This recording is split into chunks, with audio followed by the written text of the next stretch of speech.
ওম নমো ভগবতে বাসুদেবায়। ওম নমো ভগবতে বাসুদেবায়। ওম নমো ভগবতে বাসুদেবায়। ওম তৎসৎ। শ্রীমদ্ভাগবত পুরাণ চতুর্থ স্কন্ধ পঞ্চম অধ্যায় দক্ষযজ্ঞ নাশ শ্লোক 1 অনুবাদ 1।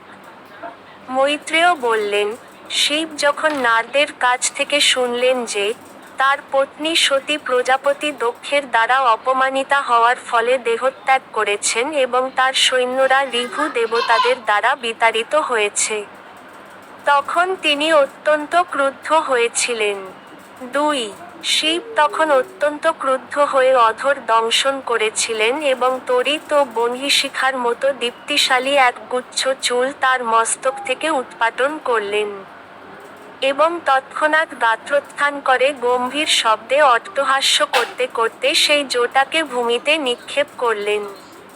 3 তখন আকাশের মতো উঁচু এবং 3টি সূর্যের মতো উজ্জ্বল এক ভয়ঙ্কর শ্যামবর্ণ অসুরের সৃষ্টি হয়েছিল। তার দাঁতগুলি ছিল অত্যন্ত ভয়ঙ্কর এবং তার মাথার কেশরাশি ছিল জ্বলন্ত অগ্নির মতো। বিভিন্ন অস্ত্রশস্ত্রধারী সহস্র বাহু সমন্বিত তার গলায় ছিল নরমুণ্ডের মালা। 4 সেই মহাকায় অসুর যখন কৃতাঞ্জলিপুটে শিবকে জিজ্ঞাসা করলেন, হে প্রভু, এখন আমি কি করব? তখনই ভূতনাথ শিব তাকে আদেশ দিয়েছিলেন, যেহেতু তুমি আমার দেহ থেকে উৎপন্ন হয়েছ, তাই তুমি হচ্ছ আমার সমস্ত পার্ষদদের অধিনায়ক। অতএব যজ্ঞস্থলে গিয়ে তুমি দক্ষ এবং তার সৈনিকদের সংহার কর। 5 মৈত্রেয় বললেন, হে বিদুর, সেই কৃষ্ণবর্ণ ব্যক্তিটি ছিলেন পরমেশ্বর ভগবানের ক্রোধের মূর্তিমান প্রকাশ, এবং তিনি শিবের আদেশ পালন করতে প্রস্তুত ছিলেন। এইভাবে তিনি যে কোন বিরোধী শক্তির সঙ্গে বোঝাপড়া করতে নিজেকে সমর্থ বলে মনে করে শিবকে প্রদক্ষিণ করেছিলেন। 6 প্রচণ্ডভাবে গর্জন করতে করতে শিবের অন্য বহু সৈনিকেরা সেই ভয়ঙ্কর ব্যক্তিকে অনুসরণ করতে লাগল। তার হাতে ছিল এক বিশাল ত্রিশূল, যা মৃত্যুকে পর্যন্ত বধ করতে সমর্থ ছিল, এবং তার পদক্ষেপের ফলে তার পায়ের নূপুরগুলিও যেন গর্জন করছিল। 7 তখন সেই যজ্ঞে উপস্থিত পুরোহিত, যজমান, ব্রাহ্মণ এবং তাদের পত্নীরা সকলে আশ্চর্য হয়ে ভাবতে লাগলেন, এই অন্ধকার এল কোথা থেকে? তারপর তারা বুঝতে পেরেছিলেন যে, সেটি ছিল একটি ধূলির ঝড়, এবং তখন তারা সকলে অত্যন্ত উৎকণ্ঠিত হয়েছিলেন। 8 সেই ঝড়ের কারণ সম্বন্ধে অনুমান করে তারা বলেছিলেন, বায়ু প্রবাহিত হচ্ছে না, কেউ গাভীর পাল তাড়না করেও নিয়ে যাচ্ছে না, দস্যুদের দৌরাত্ম্যের ফলেও এই ঝড় সম্ভব নয়, কারণ এখনো প্রবল পরাক্রমশালী রাজা বরহি তাদের দণ্ড দেওয়ার জন্য জীবিত রয়েছেন। তাহলে এই ধূলির ঝড় সমুত্থিত হচ্ছে কোথা থেকে? তাহলে কি এই গ্রহের প্রলয়ের সময় উপস্থিত হয়েছে? নয়। দক্ষের পত্নী প্রসূতি এবং সেখানে সমবেত অন্য সমস্ত স্ত্রীলোকেরা অত্যন্ত উদ্বিগ্ন হয়ে বলতে লাগলেন, প্রজাপতি দক্ষ নিরপরাধ সতীকে অবজ্ঞা করার ফলে, সতী যে তার ভগিনীদের সমক্ষে দেহত্যাগ করেছেন, সেই পাপেরই ফলে এই সংকট উপস্থিত হয়েছে। 10 প্রলয়ের সময় শিবের জটাক্লাপ বিক্ষিপ্ত হয়, এবং তিনি তার ত্রিশূলের দ্বারা দিক গজেন্দ্রদের বিদ্ধ করেন। বজ্র যেমন মেঘসমূহকে সর্বত্র বিক্ষিপ্ত তেমনভাবেই তার বাহুরূপ ধ্বজাসমূহ বিস্তার করে তিনি অট্টহাস্য করতে করতে নৃত্য করেন। 11 সেই বিশাল কৃষ্ণকায় ব্যক্তিটি তার ভয়ঙ্কর দন্তরাজি প্রদর্শন করেছিলেন। তার ভ্রূকুটির প্রভাবে নক্ষত্রসমূহ কক্ষচ্যুত হয়েছিল, এবং তিনি তার প্রচণ্ড তেজের দ্বারা তাদের আচ্ছাদিত করেছিলেন।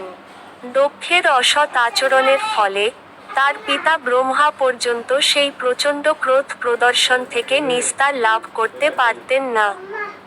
12 এইভাবে যখন সকলে নিজেদের মধ্যে আলোচনা করছিলেন, তখন দক্ষ পৃথিবীতে এবং আকাশে ভয়ঙ্কর সমস্ত অশুভ ইঙ্গিত দেখতে লাগলেন। 13 হে বিদুর, শিবের সমস্ত অনুচরেরা সেই যজ্ঞভূমি বেষ্টন করেছিল।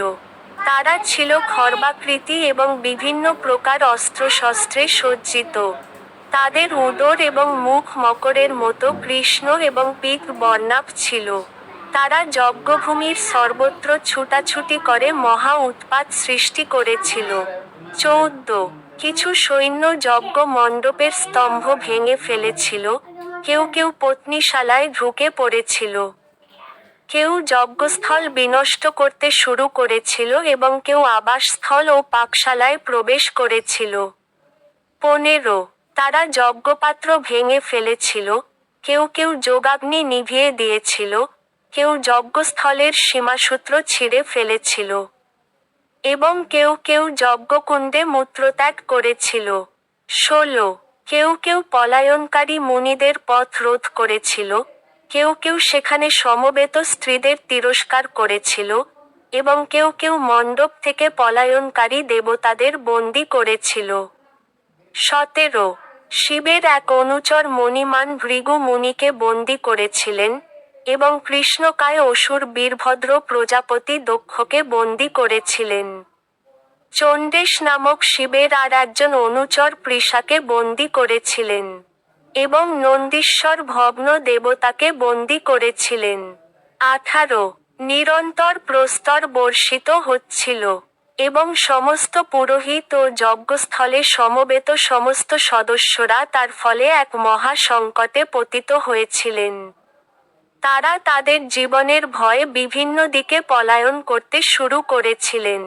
19 যিনি শুভ হস্তে যোগাগ্নিতে আহুতি নিবেদন করছিলেন, বীরভদ্র সেই ভৃগু মুনির শ্বশ্রুরাজি উৎপাটন করেছিলেন। 20 দক্ষ যখন শিবের নিন্দা করছিলেন, তখন ভগ দক্ষকে উৎসাহিত করেছিলেন। সেই কারণে বীরভদ্র ক্রোধভরে তাকে ভূমিতে নিক্ষেপ করে তার চক্ষুদ্বয় উৎপাটন করেছিলেন।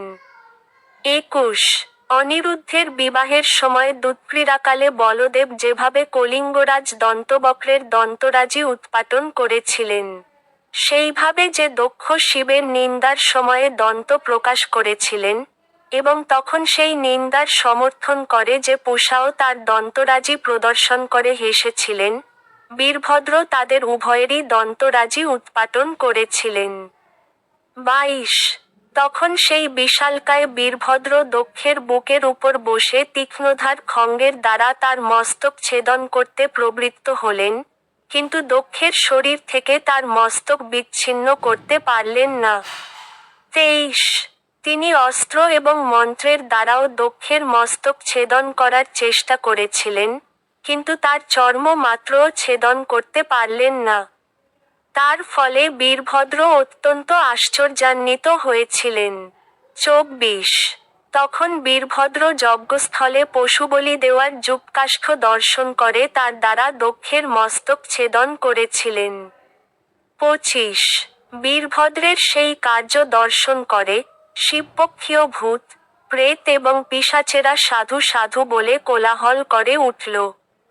কিন্তু যজ্ঞ অনুষ্ঠানকারী ব্রাহ্মণেরা দক্ষের মৃত্যুতে হাহাকার করে উঠল। 26 বীরভদ্র তখন মহাক্রোধে দক্ষের মস্তকটি নিয়ে দক্ষিণ দিকস্থ যোগাগ্নিতে তা আহুতির মতো নিক্ষেপ করেছিলেন। এইভাবে শিবের অনুচরেরা যজ্ঞের সমস্ত আয়োজন তোচনস করে, এবং সমস্ত যজ্ঞস্থলে আগুন জ্বালিয়ে তাদের প্রভুর ধাম কৈলাসের উদ্দেশ্যে প্রস্থান করেছিলেন।